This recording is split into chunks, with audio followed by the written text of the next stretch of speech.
Assalamualaikum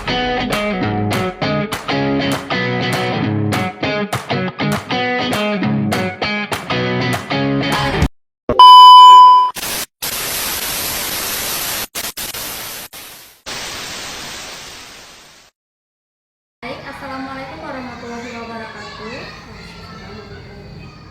Saya Puspita Handayani dengan nomor NPM 2423003 dari Universitas PGRI Silangkari. Pada kesempatan pagi hari ini saya tidak sendirian, saya bersama Ibu.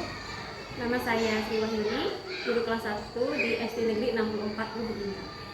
Pada hari ini saya akan mewawancarai Ibu ini. Apakah Ibu ini bersedia? Bersedia. Baik Ibu, pertanyaan yang pertama. Apakah Ibu memahami tentang kurikulum Merdeka dan perubahan kurikulum nasional yang akan datang? Insya Allah memahami, di mana sekolah kami juga sudah menerapkan kurikulum Merdeka di tahun kedua. Di mana kurikulum Merdeka itu adalah kurikulum yang dikembangkan oleh Kemendikbudristek. Di setiap satuan pendidikan itu mempunyai kebebasan untuk mengembangkan kurikulum sesuai dengan karakteristik dan kebutuhan pelajar.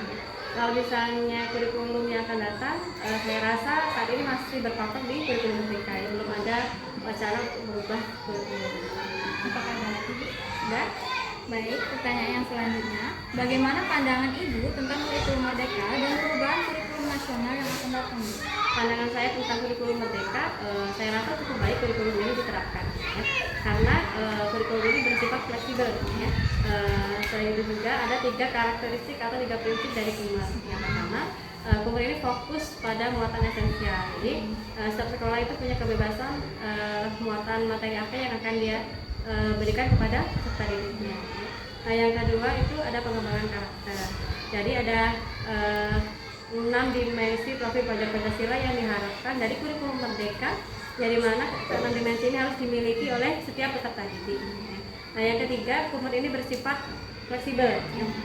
Jadi setiap satuan pendidikan itu punya kebebasan sesuai dengan karakteristik murid, kebutuhan belajar murid, dan kondisi lingkungan sekitar. Karena biasanya budaya juga mempengaruhi kurikulum gitu, nah ya.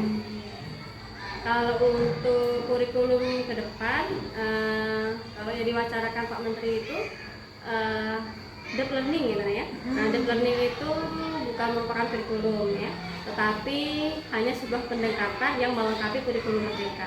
Di mana deep learning itu mempunyai 3 karakteristik, ada mindful learning, ada meaningful learning, dan ada joyful learning. Apakah ada lagi?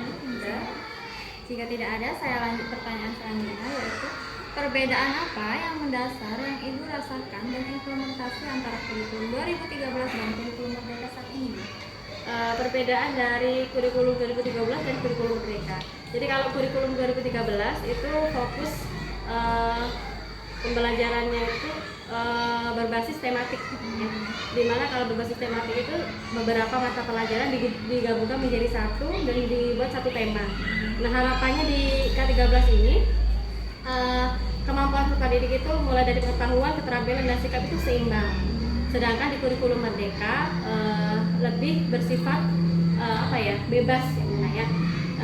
Dimana di kurikulum Merdeka ini setiap peserta didik itu memiliki kebebasan dalam memilih cara mereka belajar, ya. Terus kalau di kurikulum Merdeka ini pembelajarannya lebih berpusat kepada peserta didik, jadi tidak kalau yang dulu kan ada kata-kata teacher center ya. Tapi kalau yang sekarang itu student center, jadi peserta didiknya lebih aktif karena ya mengikuti pembelajaran. Terus kalau untuk penilaian, kalau K13 itu penilaiannya ada pengetahuan, keterampilan, dan sikap. Nah, kalau di Kumar ini kurang lebih dinilai sama ya, ada pengetahuan dan ada keterampilan dan ada sikap juga. Tetapi cara penilaiannya kalau di Kumar ini ada penilaian secara formatif dan ada penilaian secara formatif dan sumatif. Ada lagi? Sudah? Baik, selanjutnya yaitu apa tanggapan Ibu terkait isu ganti materi dan ganti kurikulum? Kalau isu ganti menteri dan ganti kurikulum kan jadi hal yang biasa ya, karena biasanya juga perubahan itu selalu terjadi ya. Tapi sikap kita menjadi seorang guru adalah kita menerima setiap kebijakan yang dikeluarkan oleh menteri. Nah, ya, insya Allah kita selalu berpikir positif. Apa yang diputuskan oleh menteri itu selalu mempunyai titik fokus yang baik untuk kemajuan pendidikan di Indonesia selama keputusan itu masih berpedoman pada tujuan pendidikan nasional, ya. Dengan menjadikan mencerdaskan kehidupan bangsa. Baik Ibu, pertanyaan yang selanjutnya yaitu apakah sekolah Ibu telah menerapkan kurikulum merdeka secara ideal?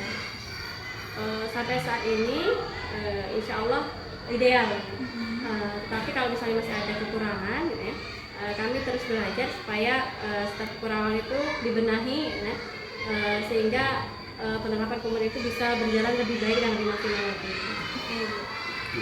Selanjutnya yaitu tema apa yang paling sering dipilih dalam implementasi P5 pada kurikulum Merdeka Muda? Tema P5 yang sering dipilih kalau di sini lebih cenderung memilih tentang kearifan lokal, karena melihat karakteristik lingkungan dari SDDP 64 memiliki banyak lahan dan wali siswa itu kebanyakan adalah seorang petani. Jadi di sini biasanya proyeknya itu tentang bercocok tanam singkong, ya, bercocok tanam cabai atau bercocok tanam kangkung. Jadi memanfaatkan lahan yang ada, karena setiap sekolah kan punya karakteristik masing-masing. Kalau di lingkungan perkotaan tentu mereka lebih sedikit lahan. Biasanya kalau di perkotaan dia lebih memilih tentang mengolah sampah. Tapi kalau kami kan lahannya ada, jadi kami memilih bercocok tanam. Berarti itu sudah diterapkan di sekolah sini? Sudah. Apakah Ibu pernah mengikuti pelatihan kurikulum Merdeka? Kalau iya, sudah berapa kali, tingkat apa, dan insight apa yang Ibu dapatkan? Alhamdulillah pernah. Berapa kalinya sepertinya tidak dihitung, ya.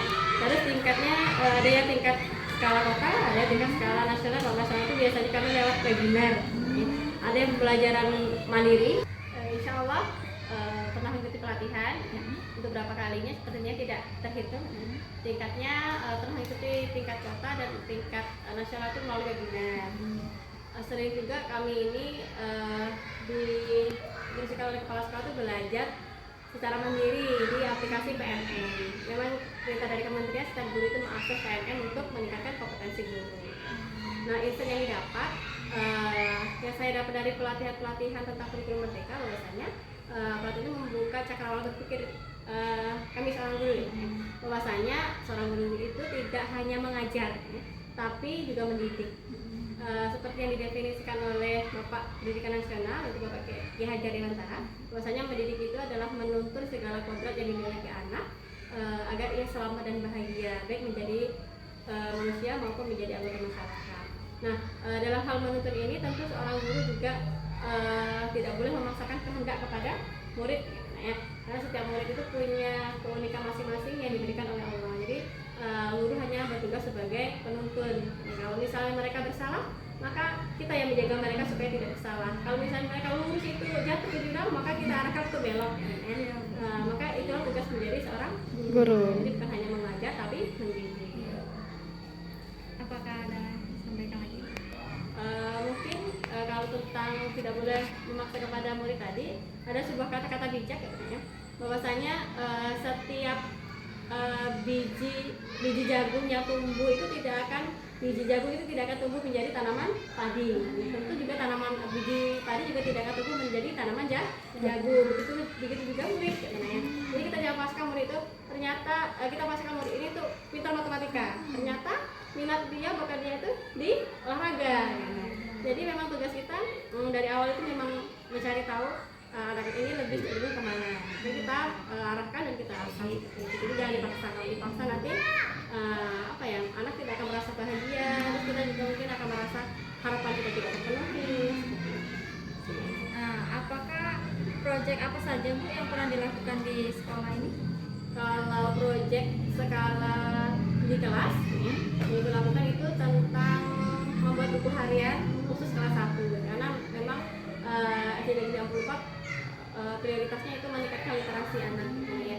Jadi setiap anak itu membuat buku harian di mana satu minggu satu kali itu membuat cerita sederhana di buku hariannya, ya. misalnya. Tapi tugas seorang guru memang harus membimbing tadi ya. Kalau mereka sudah bisa mandiri membuat cerita, maka mereka akan membuat cerita secara mandiri. Tapi kalau misalnya anak-anak yang belum mahir menulis dan membaca, maka dipandu oleh gurunya. Misalnya diberikan kosakata yang sederhana atau diberikan gambar supaya dia bisa menulis gambar itu nama bendanya apa seperti itu. Nah kalau skala dasar itu literasinya juga diterapkan dari kelas 1 sampai kelas 6 gitu ya. Nah itu kembali ke guru kelasnya masing-masing. Berarti itu sudah berjalan ya Bu sampai? Alhamdulillah sih. Dan selanjutnya yaitu terkait dengan profil pelajar Pancasila, profil mana yang intens diimplementasikan dalam pembelajaran saat ini? Kalau profil pelajar Pancasila itu ada 6 dimensi. Kami berusaha menerapkan ke 6 dimensi itu dimiliki oleh peserta didik. Tapi yang lebih intens itu ada dimensi beriman dan bertakwa kepada Tuhan Yang Maha Esa dan berakhlak mulia. Di mana dimensi yang pertama ini tercermin pada sikap anak ketika dia mau memulai pembelajaran. Dia harus membaca doa terlebih dahulu. Kalau setelah mengakhiri pembelajaran mereka membaca doa. Terus kalau berakhlak mulia, dia harus sopan santun kepada gurunya. Ada kegiatan 5S, ada senyum, sapa, salam, sopan dan santun gitu ya. Pagi-pagi dia salam dulu kepada gurunya. Itu mencerminkan dimensi berakhlak mulia. Selain itu juga ada dimensi gotong royong dan mandiri. Kalau gotong royong itu bisa diterapkan pada kalau misalnya mereka bersih-bersih kelas, terus ada tugas kelompok misalnya, terus juga bisa tercermin pada proyek P5. Apa harapan Ibu dengan melaksanakan kurikulum Merdeka saat ini, Bu? Harapan saya sebagai seorang guru kepada peserta didik, tentunya inginnya peserta didik itu menikmati saat dia belajar. Jangan sampai dia itu merasa terbebani atau takut saat belajar. Jadi harapannya Kummer ini menjadikan peserta didik itu semangat dan lebih memiliki motivasi yang tinggi, karena di Kummer itu pembelajarannya divariasikan dengan ice breaking, ada pembelajaran menggunakan permainan gitu ya. Khususnya di sekolah dasar itu lebih cenderung pembelajarannya bersifat kayak disesuaikan, ada permainannya enggak, activity-nya mungkin agak dibanyain daripada jenjang SMP maupun SMA. Jadi harapannya anak-anak lebih bahagia saat belajar. Apakah ada lagi tambahan? Cukup? Baik. Apakah kurikulum Merdeka sesuai dengan kebutuhan siswa dan pembelajaran? Contohnya seperti apa, Bu? Oke, menurut saya kurikulum Merdeka sesuai dengan kebutuhan siswa ya. Dimana kembali ke karakteristik Kummer ya, bahwasanya Kummer itu memiliki karakteristik yang fleksibel, dimana fleksibel ini tentu lebih memprioritaskan murid ya, atau disebut dengan pembelajaran yang berpusat kepada murid ya. Dan hal ini ya, bisa dilihat dari anak-anak ketika belajar di kelas ya. Apakah mereka antusias ya, atau tidak dalam mengikuti pembelajaran ya. Terus contoh lain misalnya ya tentang pengembangan yang diharapkan di abad 21 ini ya. Ada gotong royong, ada bernalar kritis ya, dan ada kreatif gitu ya. Nah ini juga bisa dilihat dari ketika kita memberikan proyek pembelajaran di kelas. Misalnya kita membuat proyek itu membuat bangun ruang dari kertas origami, misalnya kan di jenjang kelas 1 gitu ya, maka kami hanya mengenalkan ini bentuk bangun ruang. Nah maka anak-anak dilibatkan secara aktif, mereka berkolaborasi dengan temannya ya. Baik Ibu, bagaimana interaksi guru dengan siswa selama implementasi kurikulum Merdeka saat ini? Interaksi seorang guru dengan siswa di kurikulum Merdeka, bahwasanya seorang guru itu lebih bersifat sebagai fasilitator pembelajaran, sedangkan seorang murid itu diharapkan lebih aktif dalam proses pembelajaran, karena pembelajaran yang dilakukan secara dia terlibat langsung ketika belajar itu biasanya lebih berbekas ya, di peserta didik itu, daripada kita yang hanya memberikan teori materi seperti itu. Tapi kalau misalnya peserta didik diajak terlibat secara langsung, itu akan menjadi pembelajaran yang lebih bermakna kepada peserta didik kita. Ada lagi, Bu? Cukup? Bagaimana Ibu memasukkan unsur literasi saintifik, HOTS, P5, keterampilan abad 21 di dalam modul yang Ibu buat? Oke. Dalam penyusunan modul tentu ada beberapa hal yang dipertimbangkan ya. Ada tadi literasi ya, ya. Di literasi ketika menyusun modul, maka di tahap awal kan ada pembukaan ya. Ada kita mengkondisikan murid, absen ya. Terus di bagian awal di bagian awal juga akan ditambahkan kegiatan membaca, mungkin sekitar 10 atau 15 menit. Jadi sebelum memulai pembelajaran maka kita awali dengan membaca terlebih dahulu. Jadi itu ada unsur literasinya. Kalau keterampilan abad 21 mungkin di modul ajar akan dibuat pembelajaran berkelompok. Kalau pembelajaran berkelompok ini akan melatih keterampilan abad 21 seperti dia berkolaborasi dengan temannya, dia lebih kreatif dan memiliki nalar kritis. Oke Bu. Yang terakhir yaitu insight yang dapat diberikan kepada mahasiswa sebagai calon guru itu apa Bu? Untuk adik-adik mahasiswa yang menjadi calon guru kedepannya, ketika nanti sudah menjadi seorang guru, ada sebuah yang saya jadi bantara Ingat Sosuntolado, Imaria Montarso, Tuturi Handa. Jadi seorang guru itu ketika di depan dia menjadi teladan, di tengah dia membangkitkan semangat, dan ketika di belakang dia mendorong atau memotivasi peserta didiknya. Jadi jangan sampai kita seorang guru menjudge ya, atau sampai bilang bodoh ini anak, nah jangan sampai seperti itu ya. Kita simpan dalam hati kita ya. Kalau misalnya mau dikeluarkan, nanti silahkan dikeluarkan di lain tempat, jangan sampai peserta didiknya mendengar ya. Jadi prioritaskan menjadi teladan yang baik. Kalau misalnya kita nyuruh anaknya menjaga kebersihan, maka awali dulu seorang gurunya juga menjaga kebersihan. Mungkin itu sih setiap pendidikan itu dimulai dengan teladan yang baik yang diberikan oleh seorang guru. Sekian wawancara saya kepada Ibu Yuni hari ini. Saya akhiri. Wassalamualaikum warahmatullahi wabarakatuh. Waalaikumsalam warahmatullahi wabarakatuh.